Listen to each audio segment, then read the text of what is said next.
నేటి బిజీ జీవితంలో ప్రజలు తమ ఆరోగ్యాన్ని సరిగ్గా చూసుకోలేకపోతున్నారు. దీని కారణంగా అనేక సమస్యలను ఎదుర్కొంటున్నారు. ఊబకాయం పెరుగుతోంది. దీంతో పాటు మధుమేహం, గుండె జబ్బుల ప్రమాదం కూడా పెరుగుతోంది. వీటన్నిటిని నివారించడానికి సరైన ఆహారం తీసుకోవటం తప్పనిసరి. వాస్తవానికి మీరు ఏం తిన్నా, తాగినా అది మీ ఆరోగ్యంపై ప్రత్యక్ష ప్రభావాన్ని చూపుతుంది. చాలా మంది గ్రీన్ టీ తాగుతారు. ఇది వారి ఆరోగ్యానికి గొప్ప ప్రయోజనాలను అందిస్తుంది. ఈ రోజుల్లో గ్రీన్ కాఫీ కూడా సోషల్ మీడియాలో ట్రెండ్ అవుతుంది. ఇది సాధారణ కాఫీ కంటే కొంచెం భిన్నంగా ఉంటుంది.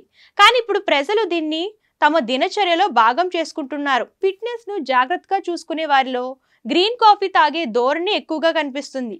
సాధారణ కాఫీ కాకుండా గ్రీన్ కాఫీ తేలికపాటి రుచిని కలిగి ఉంటుంది. చాలా మంది దీన్ని డీటాక్స్ డ్రింక్ గా కూడా ఉపయోగిస్తారు. చాలా మంది దీన్ని తమ మార్నింగ్ డైట్ లో చేర్చుకుంటారు. ఇది మిమ్మల్ని ఆరోగ్యంగా ఉంచడానికి పనిచేస్తుందని అంటున్నారు. గ్రీన్ కాఫీ తాగడం వల్ల ఇది శరీరాన్ని నిర్విష్టీకరణ చేయడంలో సహాయపడుతుంది.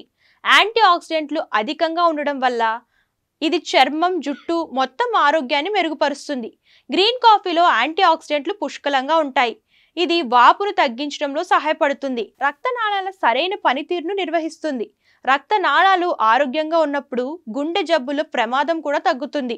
గ్రీన్ కాఫీలో క్లోరోజెనిక్ అనే మూలకం ఉంటుంది. ఇది జీవక్రియను పెంచడానికి పనిచేస్తుంది. మీరు దీన్ని తాగడం ప్రారంభిస్తే క్యాలరీలు వేగంగా బర్న్ అవుతాయి. దీని కారణంగా బరువు తగ్గడం సులభమవుతుంది. మీకు డయాబెటీస్ ఉంటే మీరు గ్రీన్ కాఫీని తీసుకోవచ్చు. గ్రీన్ కాఫీ తాగడం వల్ల రక్తంలో చక్కెర స్థాయి నియంత్రణలో ఉంటుంది. అలాగే ఇందులో ఉండే క్లోరోజెనిక్ ఆమ్లం ఇన్సులిన్ సెన్సిటివిటీని పెంచుతుంది. ఇది టైప్ 2 డయాబెటీస్ ప్రమాదాన్ని తగ్గిస్తుంది. గ్రీన్ కాఫీలో ఉండే యాంటీ ఆక్సిడెంట్లు మీ మెదడును ఆరోగ్యంగా ఉంచడంతో సహాయపడతాయి. ఇది మెదడు వ్యాధి ప్రమాదాన్ని తగ్గిస్తుంది. మీరు ప్రతి ఉదయం ఖాళీ కడుపుతో 1 కప్పు గ్రీన్ కాఫీ తాగొచ్చని నిపుణులు సూచిస్తున్నారు.